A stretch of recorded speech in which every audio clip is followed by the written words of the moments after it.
2주 동안 우리가 그리스도 예수의 좋은 군사가 되기 위해서 우리가 어떻게 해야 될 것인가 하고 예배 시간마다 계속 말씀드립니다. 계속해서 첫 번째가 뭐고 두 번째가 뭐고 왜 그런 얘기를 드리냐면 자꾸 까먹으니까요. 마음속에 있어야 되니까. 그래서 우리가 예수 그리스도 좋은 군사인데 주님 보실 때 여러분 우리 자신들이 주님 보실 때 좋은 군사처럼 여겨주실까요?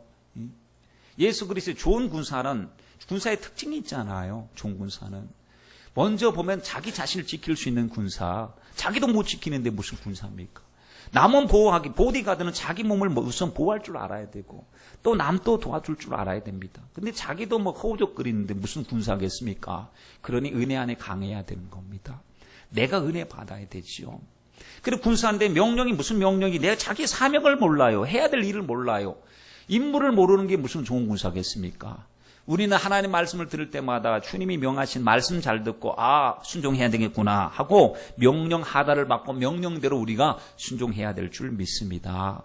아니 싸우긴 싸우는데 누가 적인지 몰라요. 분간이 안 되는 거예요. 누가 나를 죽이러 왔는지, 내가 누구를 싸워야 되는지 모르는 군사가 무슨 좋은 군사입니까? 그러니 적을 알아야 됩니다. 군대 용어로 PR을 식별한다고 그러잖아요. PR을 식별한다. 적인지 아군인지 식별해야 됩니다. 그래야 어디다 충고를 겨누죠.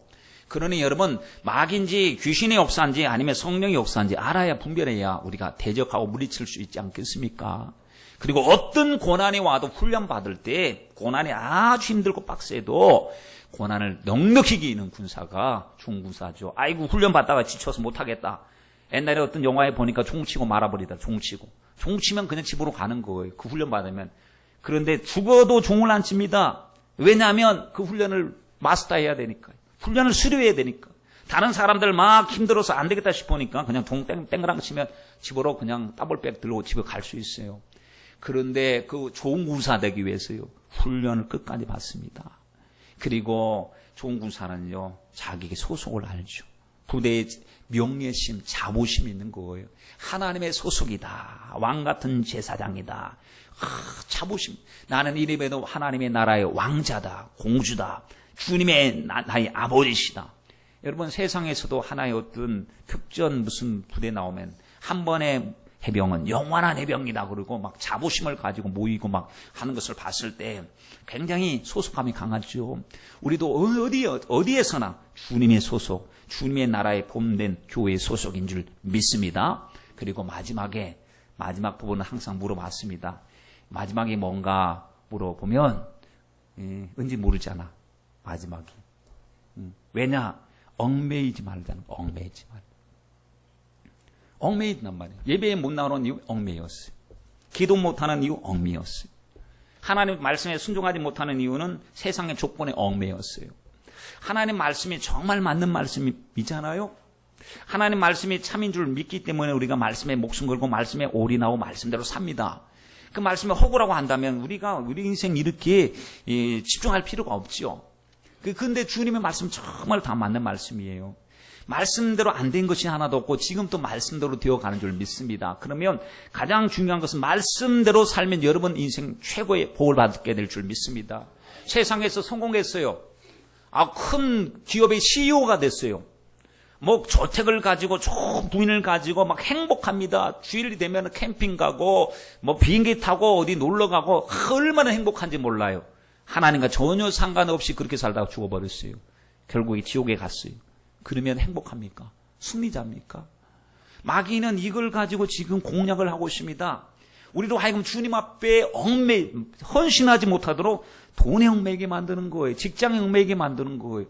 사람에게 얽매이게 만드는 거예요. 여러분 얽매이면요. 스스로가 얽매였기 때문에 내가 얽매인 거 주님 얽매이기 쉬운 모든 죄를 벗어버리고 하나님 앞에 믿음 생활 잘하게 해주세요 라고 하는 것보다도 나는 얽매였기 때문에 라고 스스로 위로받고 나는 얽매였기 때문에 그럴 수밖에 없다라고 하는 핑계와 이유를 가지고 스스로 위로를 받습니다.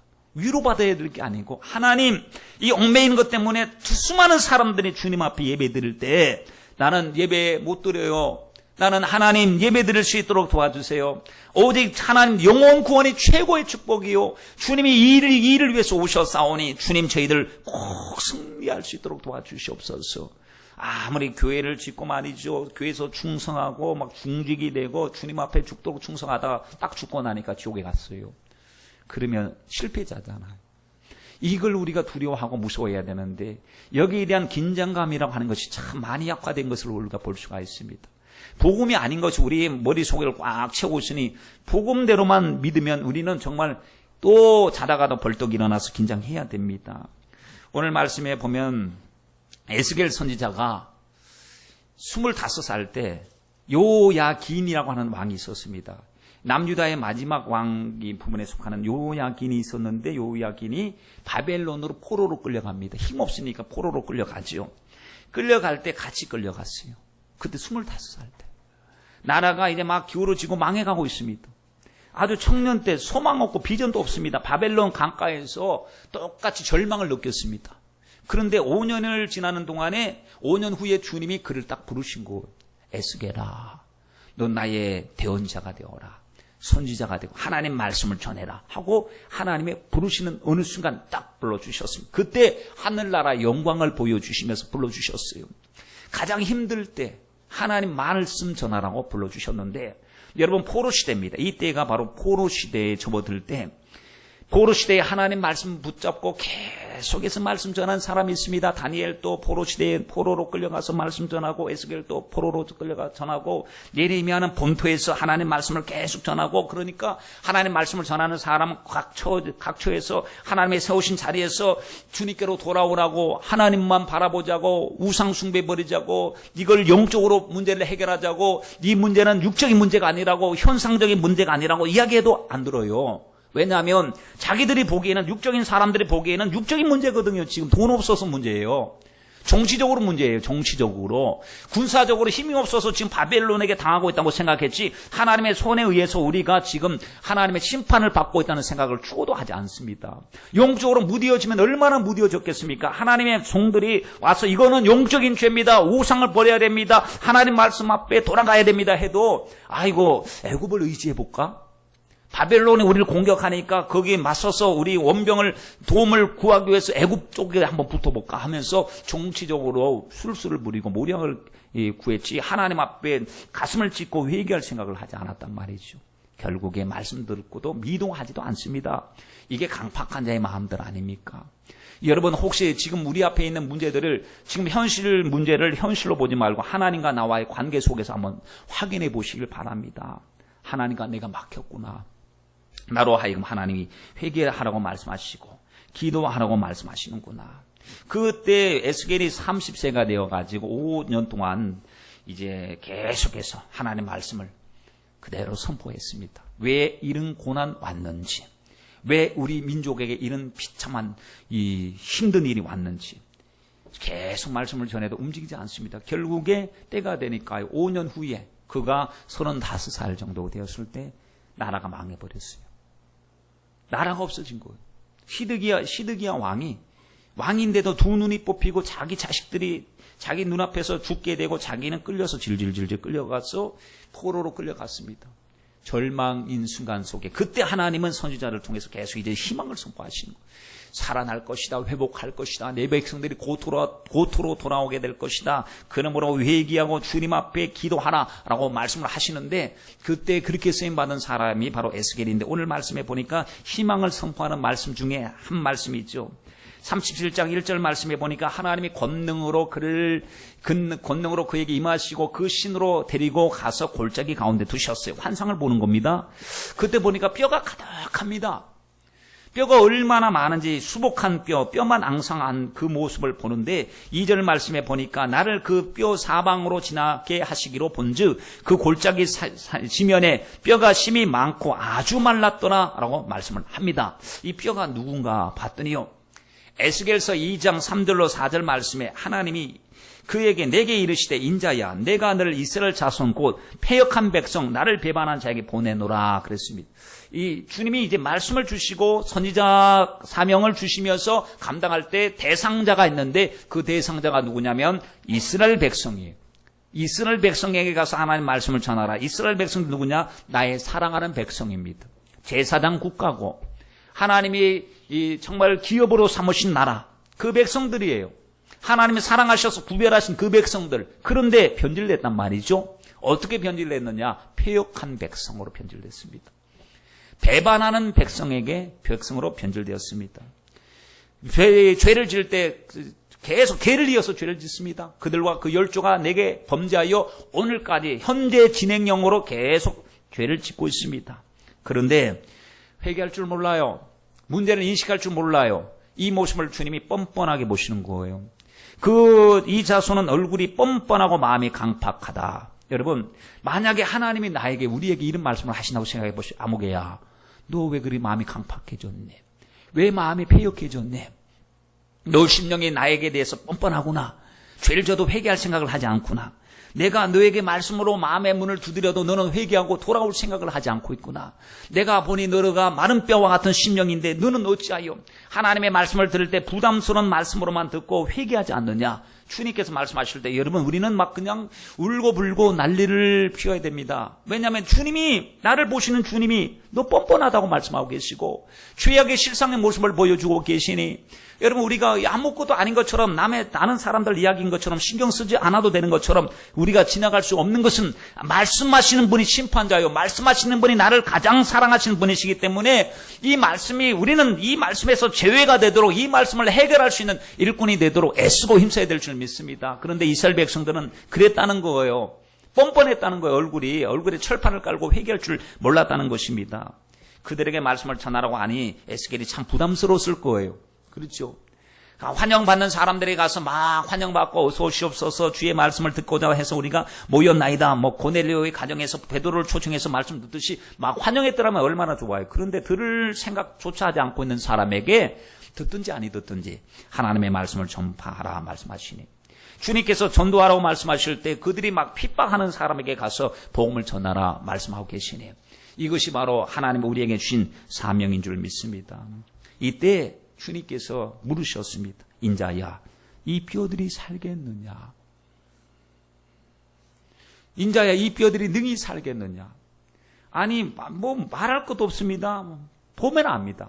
죽었습니다. 소망이 없습니다. 죽은 지 오래가 되었습니다. 바짝 말라 있습니다. 살기는 뭘 삽니까? 살 수 없습니다. 주님 못 삽니다. 이런 환경 속에서 어떻게 삽니까? 라고 말하지 않습니다. 그리고 주님 할 수 있습니다. 하면 됩니다. 라고도 말하지 않습니다. 답을 어떻게 이야기했습니까? 주여와여, 주께서 아신나이다 라고 말했습니다. 내 경험과 지식과 이성으로는 못 삽니다. 그런데 여러분, 주님은 내 경험을 물어보시는 게 아니에요. 지금 하나님의 전능하신 앞에서 주님, 이 뼈들이 살겠느냐? 주님의 의도가 있습니다. 못 사는데 물어보실 때는 하나님의 그 기쁜 의중이 무엇일까? 숨겨진 의중이 무엇일까? 혹시 이 환경을 보고 말하는 것이 아니라 믿음으로 말하기를 원하시는 것은 아닐까? 그렇다면 우리 주님이 물어보신다면 그분은 전능자이신데, 그분은 살리실 수 있으신 분이신데, 그러니 내가 결론 내리면 안 되겠다. 주님께 결론을 옮겨드려야 되겠다. 주님 결론 내세요. 주께서 아십니다. 주님 하시면 하는 것이고요, 주님이 안 하시면 안 하는 것이고, 주권은 주님께 달려 있습니다. 주께서 아십니다 라고 했습니다. 여러분, 결론 여러분 내리지 마세요. 힘들다고, 못 살겠다고, 절망스럽다고 결론 내리지 마세요. 주님이 우리 목자이시지 않습니까? 주님께서 우리에게 너는 부르짖으라, 환난 날에 내게 구하면 내가 너와 함께 할 것이고 크고 비밀한 일을 보여주겠다고, 주님이 도와주시겠다고 말씀하시는데 왜 주님께 기도도 안 하고 결론을 내리고 실망하고 좌절하고 있느냐 말이죠. 여러분, 이때에 주께서 아십니다라고 한 말은 아주 정직한 말이요, 영적인 대답입니다. 우리도 주님 앞에 기도할 때 주의 주님 뜻대로 살기로 했습니다.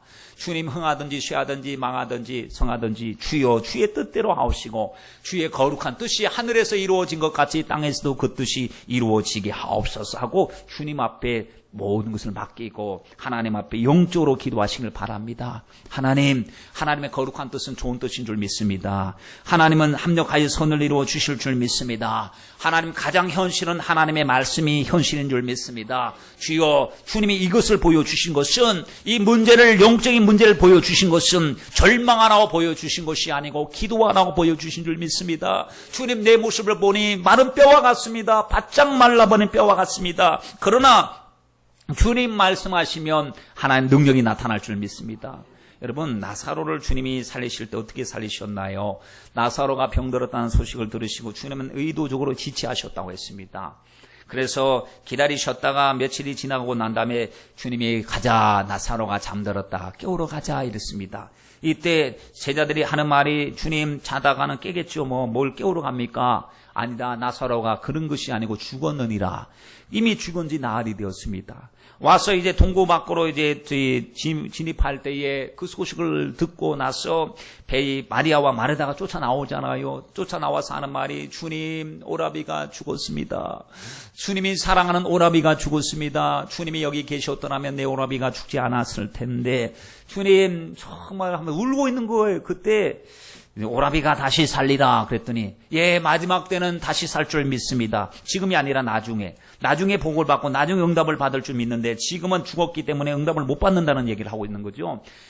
나는 부활이요 생명이니, 지금 살아서 나를 믿는 자는 영원히 살겠고, 죽어서 나를 믿는 자는 신령한 몸으로 변화된 모습을 가지고 하나님 앞에 부활할 것을 말씀을 하셨습니다. 그렇게 하시고 어디에 두었느냐 물으셨어요. 그랬더니 저기 나사로를 안치한, 시신을 안치한 무덤이 있는데 거기까지 달려갑니다. 가서 보니까 사람들이 막 울고 있습니다.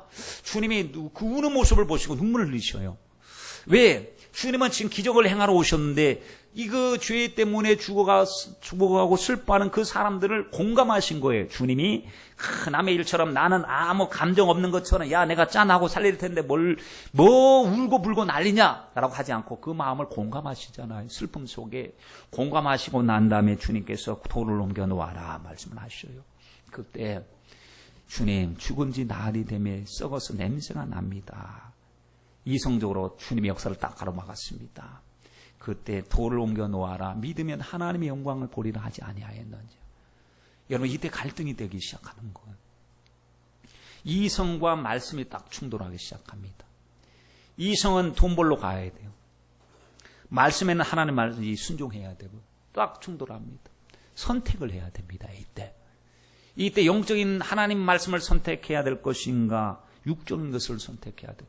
현실적인 것을 선택해야 될 것인가, 말씀을 선택해야 될 것인가. 여기서 수많은 사람이 갈등합니다. 그리고 나서 자기가 그냥 책임지려고 합니다. 안 된다고 문 닫아버리고, 하나님 생각해 보십시오. 주님, 죽은 지 냄새가 나는데 무슨 아무리 사랑하셔도 죽은 시체를 보면은 그거 안 좋습니다. 그거 얼굴이 막 상하고 막 문드러지고 막 모든 곳에서 막 그냥 그렇게 썩어가는 냄새를 맡는 거, 그건 조문이 아닙니다. 주님이 이 조문 오신 거, 문상 오신 것만으로도 위로 받았어요. 주님 됐습니다. 라고 하는 그런 수준으로 주님을 대접받기를 원하지 아니하시고, 주님은 문제 해결하기 위해서 그 길을 가셨으니 그들에게 돈을 옮겨 놓아라. 주님 말씀하셨어요. 그랬더니 믿음으로 돈을 옮겨 놓으니까요, 주님이 말씀하시는 거예요. 돌을 옮겨 놓으니까 주님이 말씀하셔서 나사로야 나오라. 여러분, 돌을 옮겨 놓으십시다. 우리 앞에 있는 불신앙의 돌, 의심의 돌, 안 된다는 돌, 할 수 없다는 돌, 하나님과 나 사이를 가로막는 이 절망의 돌, 그래서 믿음의 역사가 일어나지 않고 있는 그것이 바로 우리에겐 돌인데, 이 돌을 옮겨 놓아야 될 줄 믿습니다. 돌을 옮겨 놓으니까 비로소 주님이 말씀하시잖아요. 말씀하니까 이 말씀은 생명을 일으키는 소리요, 수족을 배로 동인 채로 나사로가 살아나왔으니, 여러분, 하나님 주님의 말씀이 참인 줄 믿습니다. 그러므로 주님께서 말씀하시면 의중이 있으시구나. 주님께서 순종하라 말씀하시면 기적을 행하시려고 하시는구나. 주님께서 보면 물을 그 아구까지 항아리에다 채우라고 말씀하시면 무슨 뜻이 있으시겠구나. 우리가 스스로 미리 손수 치지 말고, 안 된다고 말하지 말고, 하나님의 의중을 생각하고, 주여 아십니다. 나는 모릅니다. 그러나 주님이 아십니다. 주님 순종하겠습니다. 역사를 일으켜 주시옵소서 하고 하나님 앞에 우리는 순종해야 될 줄 믿습니다. 여러분, 우리 생각보다 중요한 것은요, 주님의 생각입니다. 주님의 주권이 훨씬 더 중요합니다. 사무엘상 2장 6절로 7절 말씀에, 여호와는 죽이기도 하시고 살리기도 하시며 음부에 내리기도 하시고 올리기도 하시는도다. 여호와는 가난하게도 하시고 부하게도 하시며 낮추기도 하시고 높이기도 하시는도다 라고 말했습니다. 4절 말씀을 보시면요, 하나님은 에스겔에게 이 모든 뼈들에게 태어나라 이렇게 말씀하셨어요. 한번 보세요. 너희 마른 뼈들아 여호와의 말씀을 들을지어다. 여호와께서 주 여호와께서 이 뼈들에게 말씀하시기를 내가 생기로 너희에게 들어가게 하리니 너희가 살리라. 너희 위에 힘줄을 두고 살을 입히고 가죽으로 덮고 너희 속에 생기를 두리니 너희가 살리라. 또 나를 여호와인 줄 알리라 하셨다 하라. 주님께서 태어나게 하시는데 자꾸 살아날 것이라는 거예요. 죽었어요. 살아날 것이다. 너희가 살릴 것이다. 모든 것이 회복될 것이다. 생기가 들어가게 될 것이다 라고 말했습니다. 여러분, 이런 마른 뼈, 소망이 없는 이 뼈들은 우리의 주위에 있는 우리 가족일 수 있어요. 지금 전도 대상자일 수 있죠. 풀리지 아니하는 우리 사회 문제일 수도 있죠. 물질이 여기저기 막힌 문제일 수도 있죠. 지금 마른 뼈와 같이 소망이 없이 희망과 용기를 잃은 채 살아가고 있는 사람들 아니겠습니까? 겉으로 보면 문제 없을 수도 있어요. 육적으로 보면 부유하고 건강하고 젊고 축복의 조건들을 다 갖춘 사람일 수 있습니다. 그런데 영적으로 주님이 보시니 라오디게아 교회의 성도와 같은 거죠.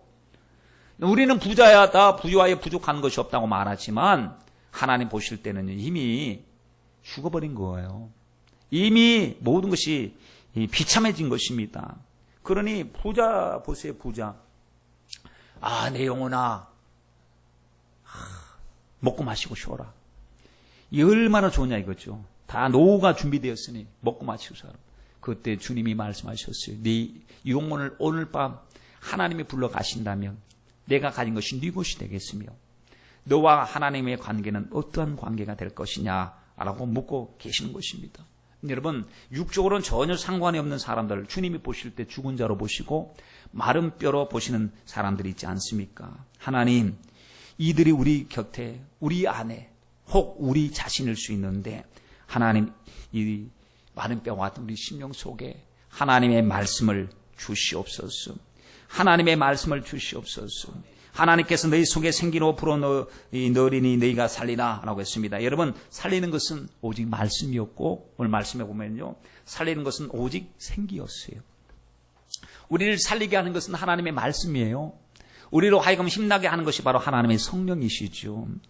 그러면 여러분, 우리는 말씀 잘 들어야 되고 성령 충만해야 될 줄 믿습니다. 에스겔은 지금 태어나라, 하나님 말씀 전하라 말씀하는 거죠.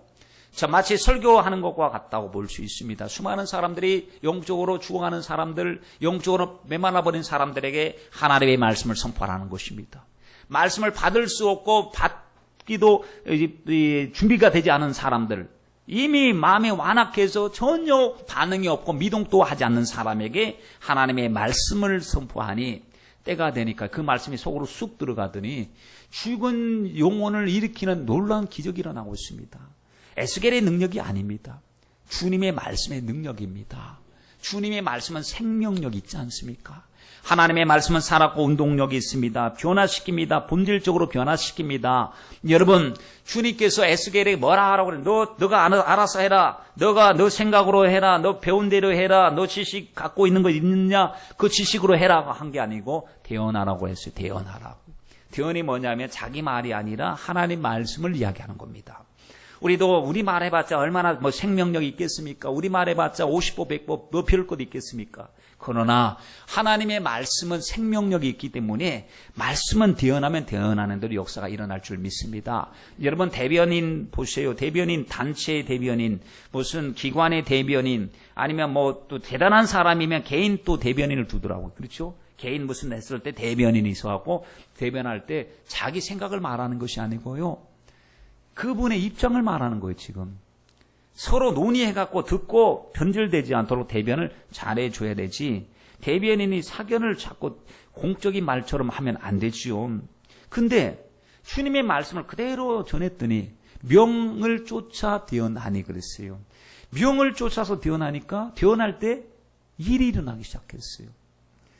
움직이기 시작하는 거예요. 하나님 말씀을 선포하니까요, 움직이기 시작해요. 이 베드로가 고넬료의 가정 가서 하나님 말씀을 전했더니요, 하나님 말씀 대언한 거죠. 대언했더니 하늘에 성령이 부어지기 시작하더니 그들이 막 방언을 말하고 회개하고 하나님 앞에 영적으로 막 살아나기 시작했습니다.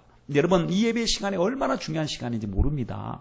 그러므로 하나님 말씀을 받을 때 막 하나님 사람의 말로 아닌 하나님의 말씀으로 받게 해주세요.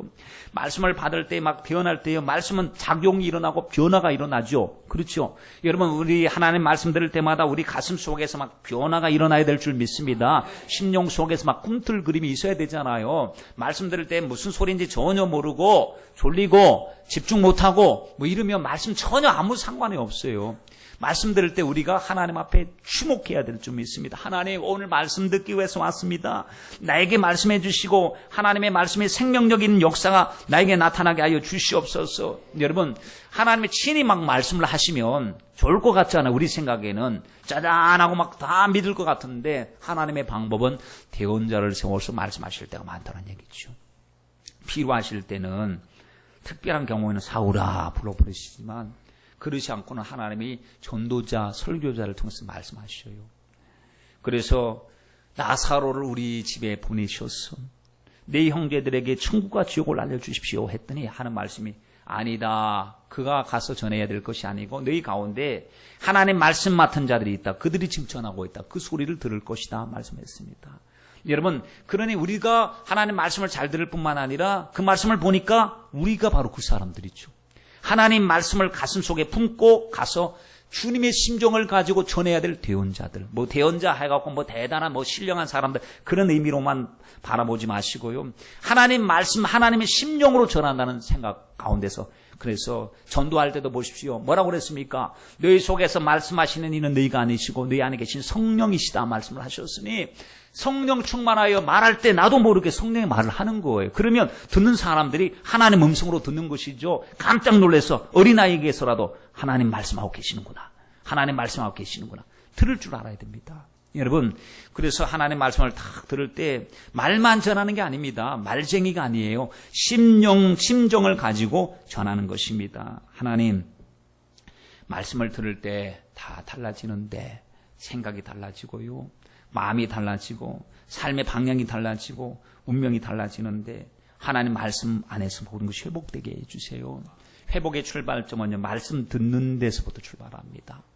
예배 드리고 말씀 들을 때 생각에 깨달음이 와요. 골로새서 1장 6절 말씀에 보니까 은혜는 깨달을 때부터 와는.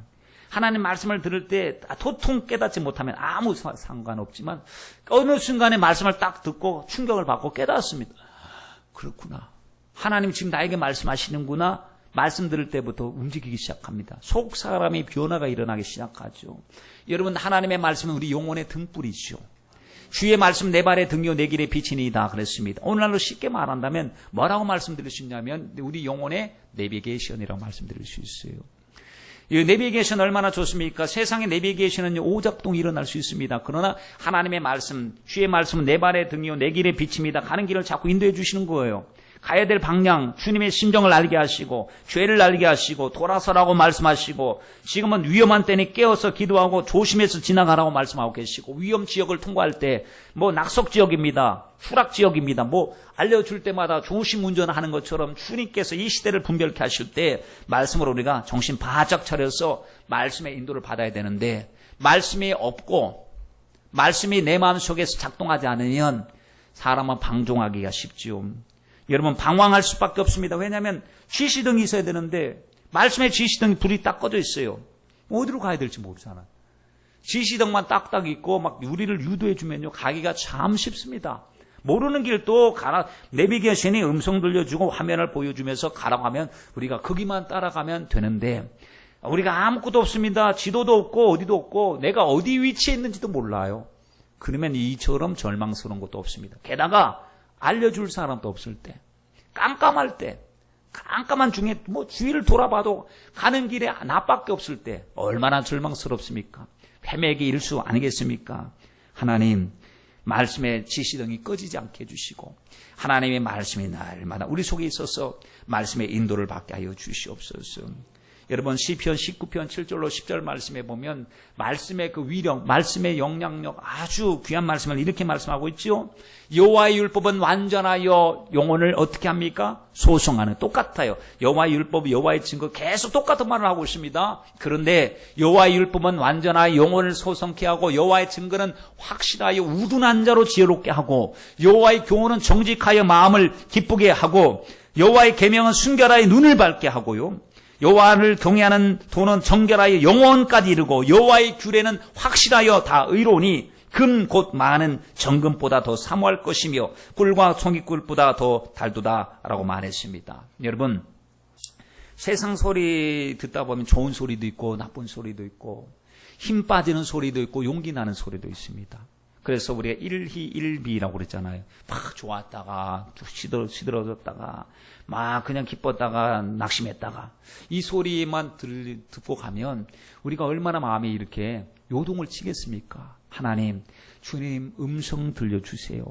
변하지 않은 음성, 여전히 들려오신 주님의 음성 듣고 전능자 목소리 책임져 주신 하나님의 목소리 듣고 가려고 합니다.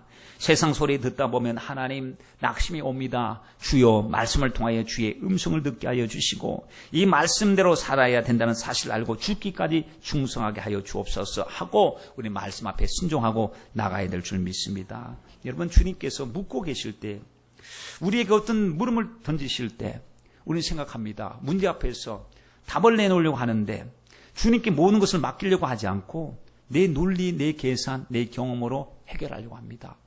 자꾸 계산을 돌리는 거예요. 그렇죠?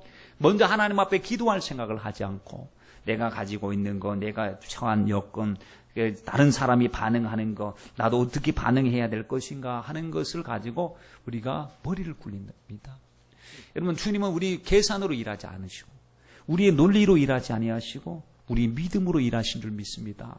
너 논리 잘 세워라 이렇게 말씀하셨습니까? 오직 나의 의는 믿음으로 말미암아 살리라 이렇게 말씀하셨죠. 그러니 여러분 안드레는 정말 하나님의 믿음으로 문제를 만났을 때 소녀의 도시락을 들고 나왔죠. 근데 빌립은 계산하면서 주님 앞에 계산서를 내놓지 않습니까? 주님이 누구 붙들고 일하셨습니까? 주님은 안드레를 통해서 일하셨습니다. 정말 황당한 말씀 앞에서 너희가 먹을 것을 줘라. 먹을 것도 없는데 그때 주님의 의중을 알아차렸던 믿음의 사람 안드레는 주님 앞에 주님 이 소년의 도시락이 있습니다. 연약하죠. 작죠. 그러나 주님의 손에 올려드립니다. 주님의 손에 올려드렸더니요. 기적이 일어났습니다.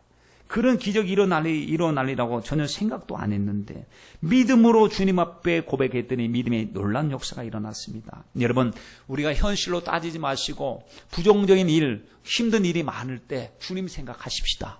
주님의 말씀을 인정하시고 주님 이 우리의 상황이 지금 마른 뼈와 같은 상황입니다. 그러나 하나님이 계십니다. 하나님의 말씀이 있습니다. 내 말씀을 들어라. 말씀을 되어나라. 생기를 불어넣어라. 주님 말씀하셨사오니 주여 살리시는 분이 바로 우리 성령님이십니다. 주님 말씀하였더니 말씀대로 선포하고 말씀에 순종했더니 말씀하신 분이 책임져 주셔요.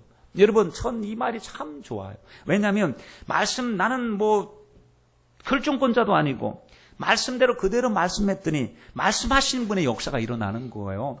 말씀하시는 분이 책임지는 거예요. 당신의 이름을 걸고 지금 맹세하시고 책임져 주시는 말씀을 우리가 받았으니 얼마나 감사합니까? 그러므로 하나님 사랑으로 약속하신 말씀을 받았습니다. 책임져 주셔야 돼요. 근데 우리도 책임져야 될 게 있죠. 뭐냐면 말씀을 믿고 기도해야 될 책임은 우리의 책임이고 그 책임을 주님께서 응답해 주실 책임은 주님의 책임이고 돌을 옮겨 놓는 것은 우리의 몫이고요. 우리 돌을 옮겨 놓는 것 주님이 역사하시도록 기도하고 의심의 돌을 옮겨 놓는 것도 우리의 몫이고 나사로를 살리는 것은 주님의 몫이고 맡기고 기도하는 것은 우리의 몫이고 믿음으로 구한 대로 응답해 주시는 것은 주님의 몫이니 여러분 우리가 하나님을 철저하게 의지하고 하나님 앞에 다 맡기시길 바랍니다. 자, 맡겼더니 일을 하는 거예요. 7절 말씀에 보니까 변하고 나니까 소리가 나고 움직이고 이 뼈 저 뼈들이 서로 자기의 자리를 찾아가고 연락하고 골격을 맞추는 것을 보게 됩니다. 여러분 짜잔 하고 한꺼번에 된 것이 아니고요. 순서와 과정이 있다는 얘기입니다.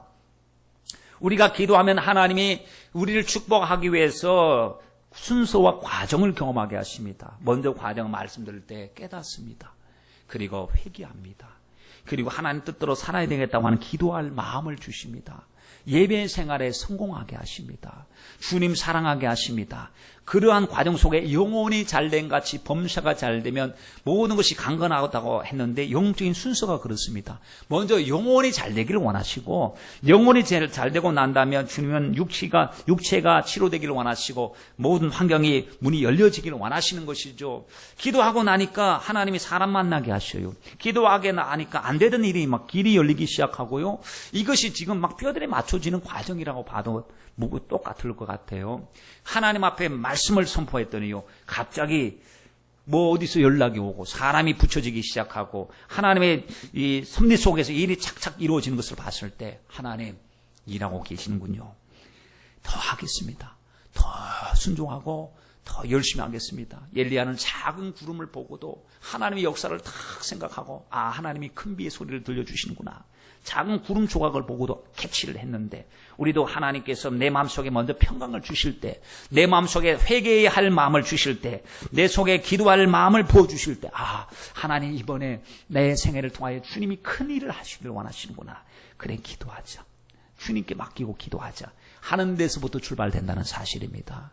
여러분, 기도 안 하고 가만히 하늘에서 뚝 떨어지는 것을 기대하지 마시고요, 하나님 앞에 기도하시길 바랍니다.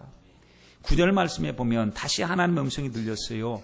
겉모습은 멀쩡했지만요, 속에 생기가 없다고 그랬습니다. 그때 인자야, 너는 생기를 향하여 대언하라. 생기에게 대언하여 이르기를, 주 여호와께서 이같이 말씀하시기를, 생기야, 사방에서부터 와서 이 죽음을 당한 자에게 불어서 살게 하라 그랬습니다. 우리는 생기를 압니다. 생기가 뭔지. 루아흐, 하나님의 영, 호흡. 오늘날로 말하면 살리는 영이에요. 성령이에요. 예수의 영이에요. 그분이 생기시에요. 생기. 그분은 생기가 되셔서 들어가십니다. 생기가 들어가면 다 살아납니다. 죽은 것도 다 살아나고요, 안 되던 것도 회복되기 시작합니다. 왜냐하면 주님은 결박한 걸 다 풀으시고 죽음에서 생명으로 옮기시는 분이 바로 성령님이시니, 성령님이 들어가니까 다 살아나는데, 그때 에스겔은 이 생기가 뭔지 알았을까 모르겠습니다만은 하나님이 말씀하신 대로 생기가 들어가라 라고 말씀했더니요, 생기가 그 속에 들어가니 죽은 자들이 살아나기 시작했습니다. 여러분, 우리에게 필요한 것은 생기입니다. 무엇입니까? 오직 물과 성령으로 거듭나지 아니하면 하나님의 나라에 들어갈 수 없다고 했고, 성령이 아니고는 예수를 주라고 고백할 수 없다고 그랬고, 무릇 하나님의 영으로 인도함을 받는 곧 그들이 하나님의 아들이라고 이야기했으며, 로마서 8장 11절 말씀에는 예수를 죽은 자 가운데서 살리신 이의 영이라고 그랬습니다. 성령이 누구시냐? 예수를 죽은 자 가운데서 살리신 그분의 영이 우리 안에 거하시면 우리도 그의 영으로 말미암아 우리의 죽을 몸도 하나님이 살려주실 것이다 라고 말했습니다. 우리가 필요한 것은 여러분 성령의 충만함인 줄 믿습니다. 성령 충만함을 위해서 기도하십시다. 하나님, 우리에게 필요한 것, 내 영혼에게 필요한 것은 오직 생기입니다. 생기가 우리 속에 들어오게 하옵소서. 우리 가정에 생기가 들어와야 합니다. 하나님의 생기가 들어와야 됩니다. 예수의 생명이 들어와야 됩니다. 주님이 가시는 곳마다 살리는 역사가 일어나는 것처럼 어둠에 쫓겨나게 하시고 하나님의 거룩한 역사가 있게 하옵소서. 여러분 보세요. 오늘 이 시대에 생기를 잃어버린 사람들, 교회당 안에서 예배 드리면서도 믿는다는 이름은 가졌으나 믿질 않아요. 하나님의 말씀을 믿으면 그렇게 생활을 할 수가 없고, 하나님의 말씀을 믿으면 천국과 지옥을 믿으면요, 그렇게 신앙생활하면 안 됩니다. 모든 것보다 영혼이 가장 귀한데 마치 주님의 말씀은 거짓 신앙 취급하면서 자기 주관으로 살고 있는 사람이 얼마나 많습니까?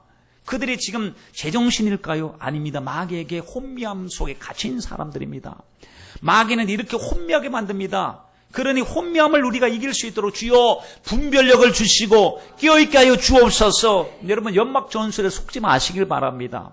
마귀가 지금 온갖 문화, 경제, 모든 연애, 영화, 매스컴 이러한 것을 통해서 얼마나 자기들이 지금 우리로 하여금 서서히 물들어가도록 만드는지 아십니까?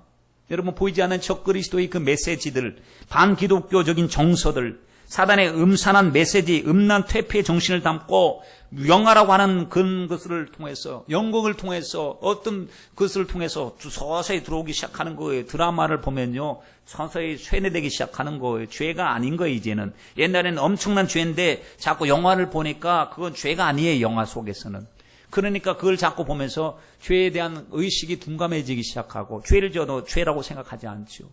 과거에 생각했을 때 과거에 갑자기 남자를 데려와서 며느리 데려왔습니다. 그러면 깜짝 놀랄 것 아닙니까? 근데 요즘에 드라마에서 무슨 동성연애, 동성결혼 이런 것들을 많이 하다 보니까 이제는 뭐 그런 소리가 특별하게 충격받는 소리도 아닌 시대가 되었단 말이죠. 그러면 이걸 그냥 우리가 심상치 않게 넘겨갈 수 있느냐? 아닙니다. 하나님 앞에 우리가 말씀을 생각하면서 하나님 문제가 큰 문제입니다. 말씀에서 벗어났으니까요. 아무리 문화가 요즘 문화가 들리고 인권이 뭐 어쩌고 저쩌고 해도 하나님의 뜻이 주권, 인권보다 더 큰 것이 주권이거든요. 주권이요. 주님의 권리예요. 여러분, 그러니 하나님 정말 정신 바짝 차리고 저희들 이 시대 속에 자살의 영, 자살을 미워하는 것들 있잖아요. 자살하고 나면 사람들 옛날 거 틀어주고 막 미워하고 추모하고 막 그런 것들 좀 안 했으면 좋겠죠. 그렇죠. 그 자살하면 뉴스에도 안 나왔으면 좋겠어요. 자살했다고. 그런데 그 안 모르는 사람들은 그냥 좋은 데로 가겠지 하고 가서 막 추모해주고 하는데 영적으로 봤을 때는 이게 얼마나 당하고 미혹한 악한 것들이겠습니까? 그러므로 하나님 속을 채우게 하시고 분별력을 가지게 하시고 속이 텅텅 비어버린 박제처럼 신앙생활하지 않도록 주님 도와주옵소서 기도해야 되는데 여러분 어제 학생들과 학생 예배 때요 동영상을 봤죠. 한 44번 정도 되는 동영상인데 제목이 뭐냐면 지옥을 견학하다 합니다. 여러분들도 한번 요즘 스마트폰들 많이들 가지고 계시니까 보시더라도 영적인 것을 한번 보세요. 유튜브에서 지옥을 견학하다 치면 금세 나옵니다. 지옥을 견학하다. 이분들이 화가들이 하나님 앞에 기도하다가 지옥 그림을 그리게 된 거예요. 지옥 그림을요. 화가들, 믿는 화가들이 하나님, 우리의 재능을 통해서 하나님 어떤 일을 하기를 원하십니까? 산수화 그릴 수도 있고요, 풍경화 그릴 수도 있고, 좋은 그림 그릴 수 있잖아요. 그 그림 볼 때 어때요? 사람 마음이 아주 평화롭잖아요. 근데 주님이 지옥 그림을 그리게 하시는 거. 지옥 그림 그릴 때 신나서 그리는 사람이 있겠습니까? 떨면서 그리잖아요. 지옥 그림 볼 때 막 즐기는 사람이 있겠습니까? 볼 때 긴장하고 보잖아요. 그래서 2009년도부터 시작해서 지옥전을 냈습니다. 지옥 그림을 가지고 전시회를 한 거죠. 가서 근데 하나님 앞에 기도했더니 하나님이 지옥을 대해서 이야기하라. 왜냐하면 비디오 촬영해 올 수 없으니까. 하나님이 보여주신 것 깨닫게 하시고 보게 하신 것에 대하여 화가니까 참 달란트가 좋잖아요. 잘 그릴 수 있으니까요. 우리한테 그리라고 해보십시오. 잘 그리나. 이상하게 어린아이 작품처럼 그리겠죠. 근데 화가들이 그 달란트를 할 때 혹시나 잘못 그릴까봐 기도하고 하나님 앞에 두렵고 떨림 속에서 그림을 그렸어요. 그리고 나서 하나의 영상으로 만들어서 이 유튜브에 올렸더니요. 지금도 수십만 명이 지금 보면서 믿는 성도라고 하면요. 두려운 거예요. 왜냐하면 신앙생활 잘해야 되는데 지옥은 저렇게 무서운 곳인데 주님 말씀이 참말인데 우린 지옥 그러면 교회에서 지옥 얘기하지 마세요. 그러면 주님 멸시하는 거거든요. 주님이 천국과 지옥에 대해서 말씀을 하셨어요. 우리는 지옥 가지 말아야 됩니다. 우리는 회개해야 됩니다. 죄로 인식하지 않았던 것에 대한 우리 깨달음이 있어야 되고 회개해야 됩니다. 여러분, 그러니 말 함부로 한 것도요, 말 함부로 한 자들이 가는 지옥이 있더라고요. 시기 질투하는 자들이 가는 지옥도 있고요, 살인하는 자들이 가는 지옥들도 있고요, 자살하는 자들이 가는 지옥도 있고요, 중독자들이 가는 지옥도 있고, 이성범죄자들이 가는 지옥도 있고, 무슨 죄인지도 깨닫지도 못하고 죄를 지어가지고 가는, 인식하지 못하는 이 죄를 짓고 하는 지옥들도 있고요, 거기는 장로들도 가고요, 거기는 목사들도 가고요, 수많은 사람은 왜 가느냐? 아니, 주님을 몰라서 당하는 게 아니고 알고도 미혹당해서 깨닫지 못하고 깨어있지 못해서 복음으로 살지 않아서 가는 거죠. 복음 안에 있으면 여러분 안심하십시오. 걱정할 필요 없어요. 복음 안에서 오히려 우리에게 좋은 기회가 됩니다. 왜냐하면 그걸 보여주면서요. 회개가 되니까요. 하나님, 그게 죄였나 봐요. 미워하는 것도, 시기하는 것도, 질투하는 것도 주님이 기뻐하지 아니한 죄인데 하나님, 나 누구 미워했는데요. 하나님 회개합니다. 용서해 주세요. 죄의 근원을 다 지워주세요. 기도할 수 있으니 여러분 얼마나 감사합니까? 그렇죠? 끔찍하더라고요. 그림이. 그런데 아이들이 그걸 보고 나서요. 나름대로 충격을 받은 거죠. 그리고 나서 이제 하나님이 안 기뻐하는 건 다 지우는 거예요. 예를 들어서 무슨 연예인 사진들 내가 연예인들을 너무 집착하고 거기 하나님보다 더 사랑했다고 하면 그걸 지우는 거. 발전적인 효과잖아요. 그렇죠? 그는 여러분, 우리가 하나님 앞에 하나님 우리 협박하는 것도 아니고 진실함을 말씀하실 때 부디 믿음 생활 잘해야 됩니다. 참 보면은 인생이 뭐 별것 아니다 싶은 생각이 든 게, 아니 다 가는 길은 각각 살더라도 주님 앞에 반드시 천국 가야 될 것이 우리 믿음의 가장 근본적인 목적인데, 세상에서 성공하고 부귀영화 누리고 하더라도 하나님과 전혀 상관없다면 무슨 소용이 있겠습니까? 그러지 않겠습니까? 그럼 부디 여러분, 그래서 우리가 제가 어제 아이들하고 이제 다 보고 나서 이런 말씀을 했습니다. 얘들아, 너희들 말이지, 이거 보니까 두렵지, 무섭지. 여러분, 굉장히 무섭습니다. 무섭습니다. 사람을 막 그냥 한번 보십시오. 그리고 충격 받으시고 회개하십시오. 정결한 심령을 갖도록 그게 하시고, 이 마음이 조금 더 있으면 아마 희미해질 거다. 아무것도 안 본 것처럼 또다시 돌아갈 가능성이 많다. 그때 예배 생활, 기도 생활, 긴장의 끈을 놓치면 안 돼. 은혜 받을 때는 은혜 받아요. 근데 은혜가 퇴색되고 희석되어질 때, 그것이 문제더란 말이죠. 우리 마음속에 늘 뜨거워야 되는데 뜨거움을 쉽게 만드는 이런 이 세상적인 유혹들이 많으니 하나님, 우리 무덤에서 나오게 하옵소서. 지금 여러분 혹시 우리 무덤가 있지 않습니까? 주님은 의지가 아주 강하시더라고요. 무슨 의지냐면 내가 내 백성을 나오게 할 것이다. 나오게 할 것이다. 내 살게 할 것이다. 그리고 고토로 돌아가게 할 것이다. 막 13절, 14절 말씀해 보니까요. 내가 너희를 고토로 돌아가게 하는데, 고토가 뭐냐면 옛 땅이잖아요. 옛 땅. 하나님이 원래 약속하셨던 옛 땅, 예루살렘이 옛 땅이죠. 우리에게 고토는 하나님의 나라예요. 고토. 하나님과 죄를 짓지 않았을 때 원래 하나님 우리를 만들어서 주님과 영원히 살도록 만들어 놓으신 그 에덴 동산의 회복, 그것이 바로 고토예요. 죄 짓기 이전에 땅으로 돌아가는 것이 고토거든요. 그리고 13절 말씀에 보니까 내가 네 무덤을 열고 너희로 거기서 나오게 하여서 너희가 나를 여호와인 줄 알리라. 하나님의 살아계신 것을 보여주고 하나님을 찬미하게 하시겠다고 하는 주님의 강력한 의지를 지금 말씀하고 계시는 것입니다. 여러분, 환상입니다. 그러나 실제입니다. 환상이 실제가 어떻게 이루어졌습니까? 지금 에스겔이 그 환상을 딱 보면서 하나님 앞에 말씀을 선포하고 성경에 기록한 이유는 이스라엘이 회복이 됐잖아요. 절망 속에서 뼈가 앙상한 것처럼 소망 없는 그들이 바벨론 포로에서 돌아왔잖아요. 그리고 예루살렘이 예수님 시대에 있다가 나중에 주후 70년대 티토스 장군에 의해서 다 망가지고 나서 1800년 동안 유리하고 방황하다가 1940년대에 하나님이 그 이스라엘 백성들을 고토로 돌아가게 하셨잖아요. 역사 속에서 그대로 이루어졌습니다. 그리고 이 말씀이 영적으로 오늘 우리들에게 지금 또 사망의 그늘에 앉아서 울고 있는 하나님의 백성들을 주님께서 생기를 불어넣으시고 말씀을 대언하게 하여 주셔서 살리시겠다고 하는 영원의 구원의 역사인 줄 믿습니다. 이것은 지금 현재 진행형입니다. 그리고 마지막에 주님이, 우리 성도들이 주님이 부활하실 때에 주님의 말씀이 생기가 들어가니까 죽었던 무덤이 열리고 하나님의 음성 듣고 신령한 몸으로 변화를 받았어. 공중에서 주님을 만나는 이것이 미래에 반드시 이루어질 일인 줄 믿습니다. 과거에는 역사를 통해서 이루어졌고 현대는 영의 부활이 하나님의 말씀을 통하여 막 뼈다귀들이 살아나는 역사가 이루어지고 결국에 마지막에는 우리가 주님 앞에 굳건하게 부활의 몸으로 서게 될 줄 믿습니다. 주님의 강력한 의지 받아들이시기 바랍니다. 살릴 것이다. 고토로 돌아가게 할 것이다. 나를 영화롭게 할 것이다. 주님, 그렇습니다. 이 말씀의 주인공이 되게 하옵소서. 기도드리겠습니다.